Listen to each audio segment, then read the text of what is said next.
Morning. നമുക്കിന്ന് ചപ്പാത്തിയുടെയും അപ്പത്തിൻ്റെയും ഇടിയപ്പത്തിൻ്റെയും ഒക്കെ കൂടെ സൈഡ് ഡിഷ് ആയിട്ട് കഴിക്കാൻ പറ്റുന്ന നല്ലൊരു അടിപൊളി മുട്ടക്കറി തയ്യാറാക്കിയാലോ. കുറച്ച് തേങ്ങയൊക്കെ ചേർക്കണം, പക്ഷെ തേങ്ങയൊക്കെ ചേർത്താലും നല്ല സൂപ്പർ ടേസ്റ്റാണ്. അപ്പോൾ നിങ്ങൾ എങ്ങനെ മുട്ടക്കറി ഉണ്ടാക്കിയിട്ടില്ലെങ്കിൽ ഉറപ്പായിട്ടൊന്ന് ട്രൈ ചെയ്തിട്ട് നമ്മുടെ വീഡിയോയുടെ താഴെ ഒന്ന് കമൻറ്റ് ചെയ്യണം കേട്ടോ, മുട്ടക്കറി എങ്ങനെ ഉണ്ടായിരുന്നു എന്നുള്ളത്. അപ്പോൾ നമുക്ക് നമ്മുടെ മുട്ടക്കറി തയ്യാറാക്കിയാലോ. നമുക്ക് നമ്മുടെ ഇൻഗ്രീഡിയൻസ് നോക്കാം. ഞാനിപ്പോൾ ഒരു 5 മുട്ട വേവിച്ചെടുത്തിട്ടുണ്ട്. ഈ 5 മുട്ടയിലേക്ക് വേണ്ട കാര്യങ്ങളാണ് പറയുന്നത്. 3/4 കപ്പ് തേങ്ങ ചിരവിയതെടുത്തിട്ടുണ്ട്, ഒരു നന്നായിട്ട് പഴുത്ത തക്കാളി കുറച്ച് വലിയ പീസുകളായിട്ട് കട്ട് ചെയ്തെടുത്തിട്ടുണ്ട്, ഒരു 10 കാഷ്നട്ട് എടുത്തിട്ടുണ്ട്, പിന്നെ ഒരു വലിയ പീസ് ഇഞ്ചി ചതച്ചെടുത്തിട്ടുണ്ട്, 2 പച്ചമുളക്. നമ്മുടെ എരിവ് അനുസരിച്ച് പച്ചമുളകിൻ്റെ എണ്ണം തീരുമാനിക്കാം. ഇത് അത്യാവശ്യം എരിവുള്ള പച്ചമുളകാണ്. 2 പച്ചമുളക് ചരിച്ച് കട്ട് ചെയ്തെടുത്തിട്ടുണ്ട്. പിന്നെ എടുത്തിരിക്കുന്നത് സവോളയാണ്, ഒരു 3 വലിയ സവോള അല്ലെങ്കിൽ 6 ചെറിയ സവോള. അത് നമ്മുടെ കയ്യിലുള്ള സവോളയുടെ വലിപ്പം അനുസരിച്ച് ചെറുതായിട്ട് കട്ട് ചെയ്തെടുക്കുക. ഇപ്പോൾ കാഷ്നട്ട് മസ്റ്റാണ് കേട്ടോ ഈ ഒരു കറിയിൽ. കാഷ്നട്ടും തേങ്ങയും ഒക്കെ നമുക്ക് നിർബന്ധമാണ്. തേങ്ങയ്ക്ക് പകരം തേങ്ങാപ്പാലൊന്നും ചേർക്കാൻ പറ്റില്ല. സവോളയാണെങ്കിലും ചെറുതായിട്ട് തന്നെ കട്ട് ചെയ്യുക, വലുതായിട്ട് കട്ട് ചെയ്യരുത്. അപ്പോൾ നമുക്കിനി കറി ഉണ്ടാക്കാൻ തുടങ്ങാം. അപ്പോൾ നമ്മളൊരു പാൻ വെച്ചിട്ട് പാനിലേക്ക് വെളിച്ചെണ്ണ ഒഴിച്ചിട്ടുണ്ട്. വെളിച്ചെണ്ണയിൽ തന്നെ ഈ ഒരു കറി നമ്മൾ ചെയ്യുക. ആദ്യം നമുക്ക് 1 ടീസ്പൂൺ കടുക് ചേർത്ത് കൊടുക്കാം വെളിച്ചെണ്ണയിലേക്ക്. കടുകൊന്ന് പൊട്ടി വരട്ടെ.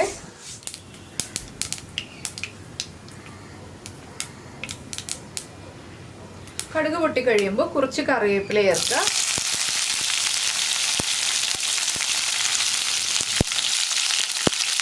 കറിവേപ്പിലയുടെ കൂടെ തന്നെ നമുക്കിനി ചതച്ച് വെച്ചിരിക്കുന്ന ഇഞ്ചി ചേർക്കാം. ഈ കറിയിൽ വെളുത്തുള്ളി ചേർക്കണം എന്നുണ്ടെങ്കിൽ ഒരു 6-7 അല്ലി വെളുത്തുള്ളി ചതച്ച് ചേർക്കാം കേട്ടോ. ചോപ്പ് ചെയ്ത് ചേർക്കുന്നതിനേക്കാൾ നല്ലത് ചതച്ച് ചേർക്കുന്നതാണ്. ഇനി നമുക്ക് നമ്മൾ കട്ട് ചെയ്ത് വെച്ചിരിക്കുന്ന സവോള ചേർത്ത് കൊടുക്കാം. സവോളയുടെ കൂടെ തന്നെ ഞാൻ പച്ചമുളകും കൂടി ചേർക്കുന്നുണ്ട്. ഇനി സവോളയ്ക്കും പച്ചമുളകിനും എല്ലാം ആവശ്യമായ ഉപ്പ്, ഒരു 3/4 ടീസ്പൂൺ ഉപ്പ് ഞാൻ ഇട്ട് കൊടുക്കുന്നുണ്ട്. എന്താണെന്ന് വെച്ചാൽ നമ്മുടെ കറിക്ക് ആവശ്യമായ ഉപ്പ് ഇനിയും ചേർക്കേണ്ടി വരും. പിന്നെ ഉപ്പ് ചേർത്ത് സവോള നന്നായിട്ടൊന്ന് വഴറ്റിയെടുക്കുക. സവോളയുടെ കളറൊക്കെ ഒന്ന് ചേഞ്ച് ആയി വരുന്നത് വരെ നന്നായിട്ട് വഴറ്റുക. ഈ ഒരു കറിയിലേക്ക് നമ്മൾ ചൂടുവെള്ളം തന്നെ ചേർക്കണം, പച്ചവെള്ളം ചേർക്കരുത്. അപ്പോൾ ചൂടുവെള്ളവും റെഡി ആയിരിക്കണം കറി ഉണ്ടാക്കാൻ തുടങ്ങുമ്പോൾ. അപ്പോൾ നമ്മുടെ സവോള ഇനി കുക്കായി വരട്ടെ.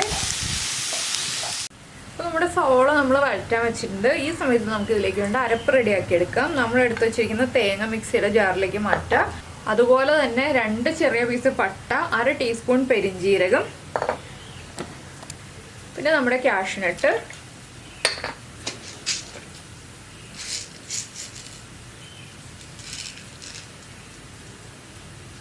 പിന്നെ ഒരു 1/2 ടീസ്പൂൺ കുരുമുളക്. ഇത്രയും ചേർത്ത് കുറച്ച് വെള്ളവും കൂടി ചേർത്ത് നന്നായിട്ടൊന്ന് അരച്ചെടുക്കുക. അപ്പോൾ ഞാനിത് അരച്ചെടുത്തിട്ട് വരട്ടെ. ഇപ്പോൾ നമ്മുടെ തേങ്ങയും പെരിഞ്ജീരകവും പട്ടയും കുരുമുളകും എല്ലാം ചേർത്ത് അരച്ചെടുത്തിട്ടുണ്ട്. ഇനി നമുക്ക് നമ്മുടെ കറിയുടെ ബാക്കി കാര്യങ്ങൾ ചെയ്യാം. ഇപ്പോൾ നമ്മുടെ സവോളയൊക്കെ നന്നായിട്ട് കുക്കായി വന്നിട്ടുണ്ട്. ഇതിലേക്ക് നമുക്കിനി പൊടികൾ ചേർത്ത് കൊടുക്കാം. ആദ്യം ഞാൻ ചേർക്കുന്നത് 1/2 ടീസ്പൂൺ മഞ്ഞൾപ്പൊടി, അതുപോലെ തന്നെ 2 ടീസ്പൂൺ മല്ലിപ്പൊടി.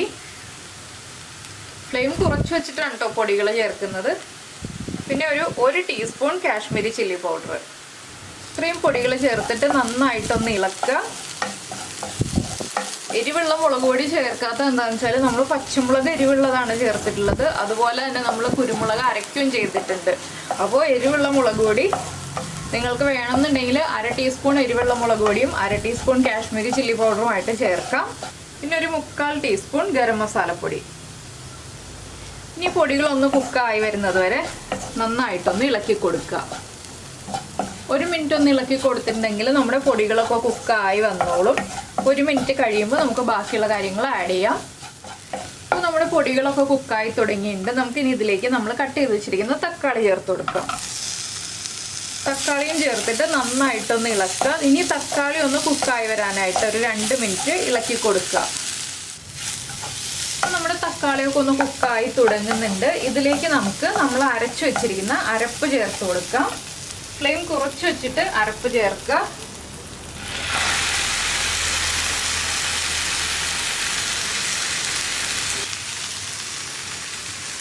അരപ്പിലേക്ക് ഞാൻ വളരെ ചെറിയ അളവിൽ ഒരു 1/4 കപ്പിൽ താഴെ വെള്ളം ചേർത്തിട്ടുള്ളൂ. ഇനി ഇതൊന്ന് നന്നായിട്ട് ഇളക്കി മിക്സ് ചെയ്തിട്ട് ഈ അരപ്പൊന്ന് നന്നായി കുക്കായി വരണം. അതുവരെ ഒരു 2 മിനിറ്റിൽ കൂടുതൽ നമ്മളൊന്ന് ഇളക്കി കൊടുക്കുക. നമ്മൾ ചേർക്കുന്ന വെള്ളത്തിൻ്റെ അനുസരിച്ച് 2-3 മിനിറ്റ് ചിലപ്പോൾ ഇളക്കി കൊടുക്കേണ്ടി വരും. അരപ്പ് നന്നായിട്ട് കുക്കായി വരണം. അപ്പോൾ ഇനി അരപ്പൊന്ന് കുക്കായി എണ്ണയൊക്കെ ഒന്ന് തെളിഞ്ഞു വരട്ടെ. ഇപ്പോൾ കണ്ടോ നമ്മുടെ അരപ്പൊക്കെ നന്നായിട്ട് കുക്കായി നമ്മൾ ഇളക്കുന്ന ഷേപ്പിലേക്ക് മാറി വരും. എണ്ണയും സൈഡിലൊക്കെ തെളിഞ്ഞു വരും. നമ്മൾ ഒരുപാട് എണ്ണ ചേർത്തിട്ടില്ല, അതുകൊണ്ട് കുറേ എണ്ണയൊന്നും തെളിഞ്ഞു വരാനില്ല. ഇനി നമുക്കിതിലേക്ക് ചൂടുവെള്ളം ചേർക്കാം. നമുക്ക് എത്രത്തോളം ഗ്രേവി ആവശ്യമുണ്ടോ അതനുസരിച്ച് വെള്ളം ചേർത്ത് കൊടുക്കുക. അരപ്പിൻ്റെ ഒരു റോ ടേസ്റ്റ് കംപ്ലീറ്റ് മാറിയതിന് ശേഷം മാത്രം നമ്മൾ വെള്ളം ചേർക്കുക. ഞാനിപ്പോൾ കുറച്ച് മീഡിയം ലൂസായിരിക്കുന്ന രീതിയിൽ, ഒരുപാട് ലൂസും അല്ല ഒരുപാട് തിക്കും അല്ലാത്ത രീതിയിലുള്ള ഗ്രേവിയാണ് റെഡിയാക്കുന്നത്.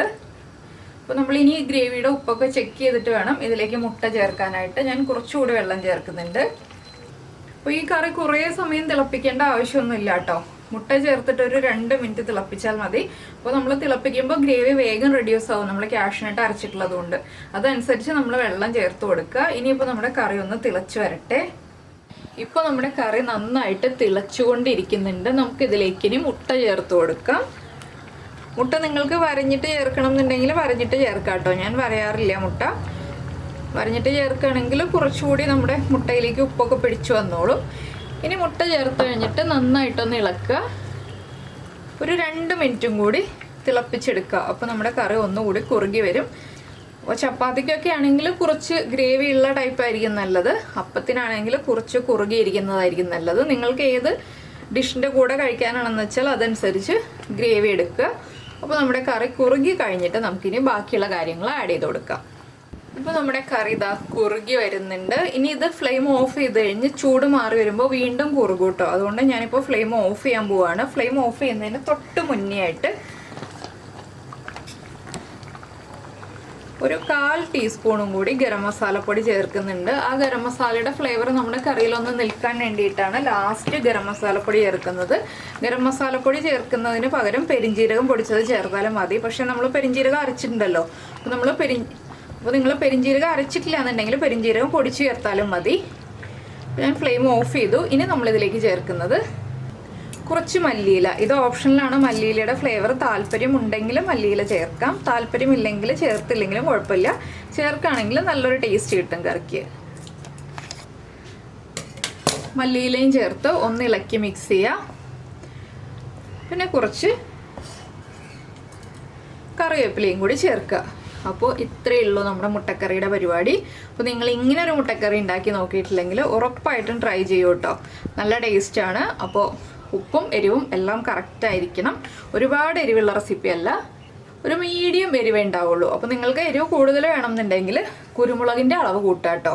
അപ്പോൾ എല്ലാവരും ട്രൈ ചെയ്ത് നോക്കിയിട്ട് ഫീഡ്ബാക്ക് ഒക്കെ അറിയിക്കുക. ഇഷ്ടമായാലും ഒന്ന് ലൈക്ക് ചെയ്യുക. പിന്നെ നമ്മുടെ ചാനൽ ആദ്യമായിട്ടാണ് കാണുന്നതെന്നുണ്ടെങ്കിൽ നമ്മുടെ ചാനലൊന്ന് സബ്സ്ക്രൈബ് ചെയ്ത് സപ്പോർട്ട് ചെയ്യണേ. സബ്സ്ക്രൈബ് ചെയ്യുന്നതിന് ഈ വീഡിയോയുടെ താഴെയുള്ള റെഡ് സബ്സ്ക്രൈബ് ബട്ടൺ ഒന്ന് ക്ലിക്ക് ചെയ്യുക. ആൻഡ് റൈറ്റ് സൈഡിലുള്ള ബെല്ലൈക്കണും ക്ലിക്ക് ചെയ്യുക. അപ്പോൾ ഓളെന്ന് പറഞ്ഞിട്ടൊരു ഓപ്ഷൻ കാണും. ആ ഓളും കൂടി പ്രസ് ചെയ്തിട്ടുണ്ടെങ്കിൽ ഞാൻ എപ്പോഴും വീഡിയോ അപ്ലോഡ് ചെയ്യുമ്പോൾ നിങ്ങൾക്ക് നോട്ടിഫിക്കേഷൻ വരും. അപ്പോൾ എല്ലാവരും ചൂട് മാറിയിട്ട് മാത്രം ഈ കറി ഏത് ഡിഷിൻ്റെ കൂടെ ആണെങ്കിലും ചേർത്ത് കഴിക്കുക. ചൂടോടെ കഴിക്കരുത്. അപ്പോൾ നമ്മുടെ കറിയുടെ കറക്റ്റ് ടേസ്റ്റ് അറിയില്ല. അപ്പോൾ എന്തായാലും നമുക്ക് നമ്മുടെ അടുത്ത റെസിപ്പിയുമായിട്ട് അടുത്ത ദിവസം വീണ്ടും കാണാം.